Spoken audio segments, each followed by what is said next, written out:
ஆன்மீக அருள் நேயர்கள் அனைவருக்கும் எனது இனிய வணக்கம். நான் உங்கள் வாழ்க நலமுடன் ஜோதிடர் டிஜே சுந்தரபாண்டி. மிதுன ராசி அன்பர்களுக்கு ஜென்மத்தில் அமர்ந்த குரு பகவான் ராசிக்கு 2ஆம் வீட்டுக்கு செல்கிறார். பொதுவாகவே பார்த்திங்கன்னா, ராசியில் குரு அமர்ந்தால் ஜென்ம குரு வனவாசம் அப்படின்னு சொல்லுவாங்க. ராமருக்கு ராசியில் குரு வந்தப்போ தான் அவர் காட்டுக்கு போனார் அப்படின்னு ஒரு புராண கதைகள் இருக்கிறது. ஸோ அப்போ நமக்கு எப்படி இருந்துச்சு அப்படிங்கிற நீங்களே உணர்ந்திருப்பீங்க.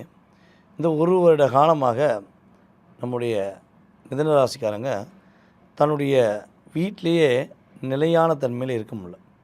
தன்னுடைய அலுவலகத்தில் வேலையை நிலையாக பார்க்க முடியல. பல மிதுனராசி என்பவர்களுக்கு வேலை இழக்க வேண்டிய சூழ்நிலை கடந்த ஒரு 3 வருட காலமாக நடந்திருக்கும். அதேபோல் ஆரோக்கியம் சார்ந்த விஷயங்களில் நிறைய தடுமாற்றங்கள் உங்களுக்கு இருந்திருக்கும். சொந்த தொழிலில் எவ்வளவோ முயற்சி எடுத்தும் சில மிதுன ராசிக்காரங்க தொழிலை இழக்க வேண்டிய சூழ்நிலை ஏற்பட்டிருக்கும். ஸோ இதெல்லாம் நடந்துருந்துச்சு அப்படின்னா இனிமேல் நடக்க போகிறத நான் சொல்கிறேன். ஓகேவா? பொதுவாகவே தன்னுடைய கற்பனைகள், தன்னுடைய சிந்தனைகள் ஒரு மிகப்பெரிய போராட்டத்துடன் இருக்கவங்களுக்கு ஒரு கயரில் ஒரு 100 முடிச்சு போட்டு விட்டால் அந்த முடிச்சை எப்படி அவுக்கலாங்கிறத மிகப்பெரிய யோசனை மூலமாக, தன்னுடைய திறமையின் மூலமாக அதை ஒன்றா அவுத்து ஈஸியாக முடித்து கொடுக்குறவங்க தான் நீங்கள். மற்றவங்களுக்கு ஒரு பிரச்சனைனா உங்கள்கிட்ட சொன்னால் மட்டும் போதும். அதற்கு சரியான பிளான் போட்டு அந்த பிரச்சனையே இல்லைங்கிறத உருவாக்கி கொடுத்துருவீங்க. அப்போ உங்களுடைய சிந்தனைகள் எல்லாமே மற்றவர்களுக்காக தான் அதிக முக்கியத்துவம் இருக்கும். ஆனால் உங்களுக்காக முக்கியத்துவம் கொடுத்துருந்தா என்னை பொறுத்த வீடியோவே பார்க்க தேவையில்ல. நீங்கள் வேறு லெவலில் இருப்பீங்க. உங்களுக்கெலாம் வீடியோ பார்க்குறதுக்கு நேரமே இருக்காது. நீங்கள் உட்காந்து யூடியூப் சேனலில் போய் ஜோதிடர்கள் என்ன சொல்கிறாங்க பார்க்கணும் அவசியமே இல்லை. சார் நான் சுயநலமாக இருந்தேன்னு சொன்னால் மிதுன ராசிக்காரங்க பக்காவாக வேறு லெவலில் உங்களை தேடி நாங்கள் வர வேண்டிய சூழ்நிலை, உங்களை தேடி உங்களுடைய மேலதிகாரிகள் வர வேண்டிய சூழ்நிலைலாம் நீங்கள் உருவாக்கியிருப்பீங்க. கொண்டு போவீங்க. 50% வேணால் கொண்டு போவீங்க. 50 கடந்த மிதுன ராசியே அதிகம் அப்படிங்கிற மாதிரி தான் உங்களுடைய செயல்பாடுகள் இருக்கும். ஸோ இப்படிப்பட்ட மிதுன ராசிக்கு 2ஆம் இடத்துல குரு பகவான் போகிறது பார்த்திங்கன்னா பொருளாதார ரீதியான ஒரு முன்னேற்றத்தை கொடுக்கக்கூடிய ஒரு அமைப்பு. ராசிக்கு 7ஆம் இடத்துக்கு 2ஆம் இடத்துக்கு போகிறனால திருமணம் முடித்தவர்களாக நீங்கள் இருக்கீங்க அப்படின்னா உங்கள் மனைவியின் மூலமாக வருமானம், ஒன்று மனைவி சொத்து வரும், அல்லது மனைவி வேலைக்கு போவாங்க. மனைவி மூலமாக ஒரு பெரிய ஒரு அங்கீகாரமும் மதிப்பும் கிடைக்கும். அதே போல் நீங்கள் பெண்ணாக இருக்கீங்கன்னா உங்கள் கணவர் மூலமாக உங்கள் கணவருடைய சொத்து உங்கள் பேரில் பதியப்படும், அல்லது உங்கள் கணவர் தன்னுடைய உழைப்பின் மூலமாக உங்கள் பேரில் ஒரு சொத்து வாங்கக்கூடிய யோகங்கள் உறுதியாக உண்டு. சொத்து வாங்குகிறோமோ இல்லையோ ஒன்றோல வாழுவோமா ஃபஸ்ட்டு, ஏற்கனவே அந்த ஆள் கோச்சிட்டு விட்டு போயிட்டான் அப்படிலாம் சில மிதுன ராசிக்காரங்க நீங்கள் யோசிக்கிறது நமக்கு தெரியும். பிரிந்த உறவுகளை ஒன்றிணைக்கக்கூடிய அமைப்பில் 2ஆம் இடத்துல குரு வந்திருக்கிறதுனால கட்டாயமாக உங்களை தேடி பேசுவதற்கான வாய்ப்பை குரு பகவான் உருவாக்கி கொடுப்பார் என்பது உண்மை.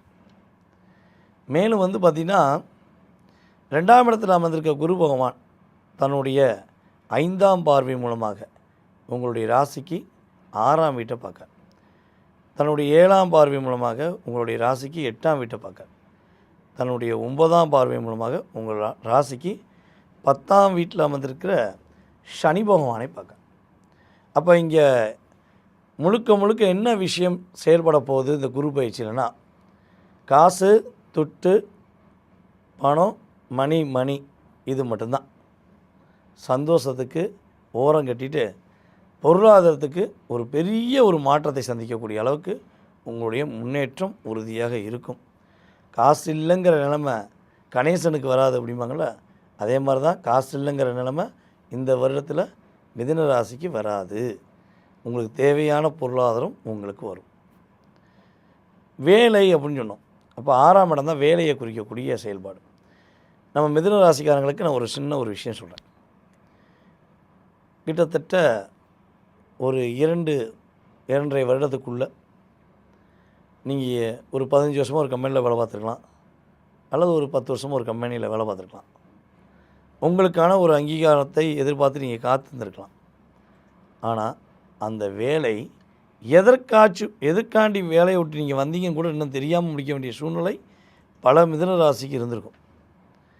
வேலை இழப்பு ஏற்பட்டிருக்கும். அந்த வேலை இழப்பு யாருனால் ஏற்பட்டிருக்குன்னு ஒரு சூட்சமம் சொன்னோம்னா, நீங்கள் யாரை வேலைக்கு சேர்த்து விட்டீங்களோ அவங்க தான் அவங்களால முடிஞ்ச அளவு உங்களுக்கு அன்பு கொடுக்குறேன்னு சொல்லி வம்பை கொடுத்துட்டு போயிடுவாங்க. நீங்கள் அதனால் வேலையை விட்டுன்றதுக்கான வாய்ப்பு அதிகமாக இருக்குது. யார் யார் நின்னீங்க அப்படிங்கிறத கமெண்ட்ஸ் கொடுங்க. அப்படி மற்றவங்களுக்கு உதவி செஞ்சுட்டு தன்னுடைய வேலையை தொலைத்த நம்முடைய மிதுனராசி என்பவர்களுக்கு வேலை அற்புதமாக கிடைக்க போகுது. நீங்கள் எதிர்பார்த்த வேலை, என்னுடைய லட்சியம் இந்த வேலையில் போய் சேரணும், நான் இந்த மாதிரி வேலையை தான் ரொம்ப நாளாக எதிர்பார்த்துக்கிட்டு இருக்கேன் அப்படின்னு காத்திருக்கிற உங்களுக்கு குரு பகவானுடைய அருள்நாள் வேலை வாய்ப்பு சூப்பராக இருக்க போகுது. சார் நீங்கள் சொன்ன மாதிரி கூட இருந்த கூட்டாளி வேலையை விட்டு நிற்கிறதுக்கு எவ்வளோ முயற்சி எடுத்தான், என்னை அவமானப்படுத்தினாங்க, அசிங்கப்படுத்தினாங்க, என்னென்னமோ பண்ணாங்க. ஆனால் வேறு வழி இல்லை. என்னுடைய குடும்ப சூழ்நிலைக்காண்டி நான் ப்ரொமோஷன் ஆக வேண்டிய நபர் ப்ரொமோஷன் ஆகி சம்பளத்துலேயும் சரி தகுதியிலையும் சரி அட்ஜஸ்ட் பண்ணி இருக்க வேண்டிய சூழ்நிலை எனக்கு இப்போ இருக்குது. இந்த நிலையே தொடர்ந்து போயிடுமா, இல்லை இந்த குருவானவர் என்னை பலபடியும் உயர்த்தி விடுவாரா அப்படின்னு நினச்சிங்கன்னா, உறுதியாக உங்களுடைய நல்ல செயலுக்கு, உங்களுடைய நல்ல குணத்துக்கு ஏற்றவாறு உங்களுக்கு உயர்ந்த பதவியை கொடுக்கக்கூடிய அமைப்பில் குருவோடைய பார்வை உங்களுடைய ராசிக்கு 6ஆம் இடத்துக்கும் உங்களுடைய ராசிக்கு 10ஆம் இடத்துக்கும் கிடைக்கிறனால வேலையில் பதவி உயர்வு என்பது மிதுன ராசிக்கு எழுதி வைக்கப்பட்ட ஒரு தீர்ப்பு. உங்களுக்கான ஒரு அந்தஸ்து கிடைக்கப் போகுதுங்கிறது உண்மை. அதே போல் மிதுன ராசிக்கு இப்போ ஒரு பெரிய ஒரு பிரச்சனை எப்பொழுதுமே இருக்கும். இந்த பரம்பரை வியாதின்னு மிதுன ராசிக்காரங்களுக்கு பரம்பரை சொத்து கிடைக்கிறது தான் அதிசயம். பரம்பரை சொத்துக்கு போட்டு உருண்டு கெட்டுருக்கணும். 4 பேர் போட்டு சண்டை போட்டு மண்டையை போட்டு உடச்சிக்கிருப்பான். நீங்கள் ஓரமாக நிற்பீங்க, டே ஏதாவது கொடுத்தா வாங்கிட்டு போகிறேன்டா, இல்லைனா விடுங்கடா, நான் வேணா போயிடறேன்டா அப்படின்னு தான் நீங்கள் நினைப்பீங்க. ஸோ பரம்பரை சொத்துங்கிறது மிதுன ராசிக்கு இழுத்து பிடிச்சி வர்றது. ஆனால் பரம்பரை வியாதி பறந்துக்கிட்டு வர்றது. அப்படியே சடக்குன்னு வந்து ஒட்டிக்கிறோம். எங்கள் அப்பாவுக்கு இருக்குது, எங்கள் தாத்தாவுக்கு இருக்குது, எங்கள் தாத்தாவோட அப்பாவுக்கு இருக்குது, பூட்டனுக்கு இருக்குது, பாட்டனுக்கு இந்த வியாதி இருந்துச்சு. இப்போ எனக்கு வர மாதிரி நான் செக் பண்ணிட்டு வந்திருக்கேன், வராமல் இருந்திருக்க வாய்ப்பு இருக்கா அப்படின்னு எதிர்பார்த்தீங்கன்னா, உறுதியாக இந்த குரு பயிற்சிக்கு அப்புறம் உங்களுடைய பரம்பரை வியாதி என்று சொல்லக்கூடிய செயல்பாடு அகராதியிலிருந்து நீக்கப்படும். குரு உங்களுடைய ராசிக்கு 6ஆம் இடத்தையும் கிட்டத்தட்ட உங்களுடைய ராசிக்கு 8ஆம் வீட்டையும் உச்ச வீட்டிலேருந்து பார்க்குறனால உங்களுக்கு ஒரு யோகத்தை கொடுத்து மிகப்பெரிய மாற்றத்தை கொடுத்து வியாதி இல்லாத வாழ்க்கையை உங்களுக்கு இனிமே உங்களுடைய சன்னதிக்கு வராமல் அதை தடுத்து உங்களுக்கு ஒரு நல்ல ஒரு மாற்றத்தை கொடுப்பார். அதனால் கவலையே பட தேவையில்லை.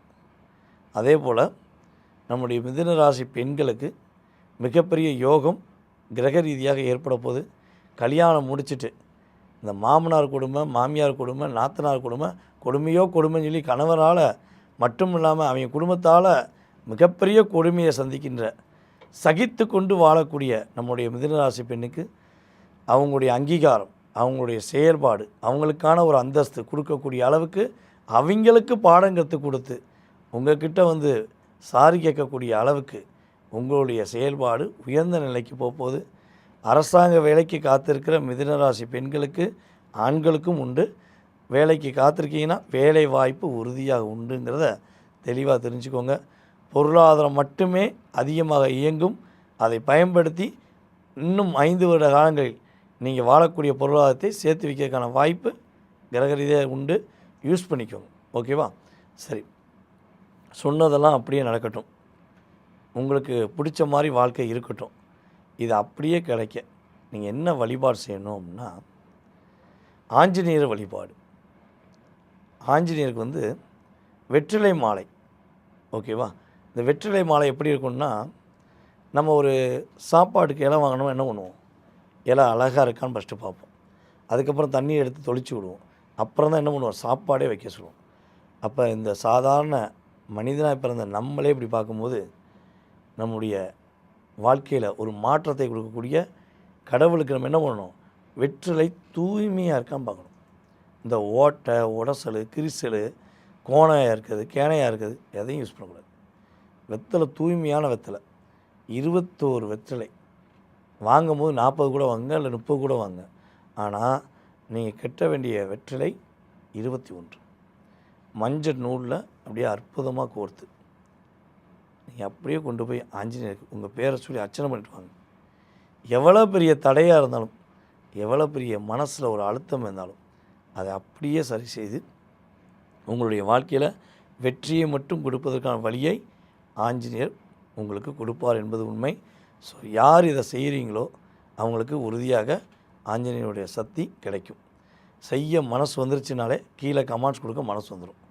அப்போ மனசார ஆஞ்சநேயரை போற்றி போற்றின்னு நீங்கள் கீழே கமெண்ட்ஸ் கொடுங்க. அற்புதமான ஒரு விஷயங்கள் நடக்கும். நீங்கள் போட்டு பாருங்கள். ஆஞ்சநேயரை போற்றி போற்றின்னு போட்டு கரெக்டாக ஒரு வாரத்தில் அல்லது அந்த செகண்ட்லேயே உங்கள் ஃபோனில் ஆஞ்சநேயருடைய இமேஜ் வரும். நீங்கள் போட்டுக்கிட்டு திரும்பி பார்ப்பீங்க, திரும்பி ஆஞ்சநேயரை பற்றி ஏதாவது ஒரு மந்திரங்கள் சொல்லிட்டு போவாங்க. ஸோ இதெல்லாம் உள்ளுணர்வோடு செய்கிறவங்களுக்கு நடக்கும் என்பது உண்மை.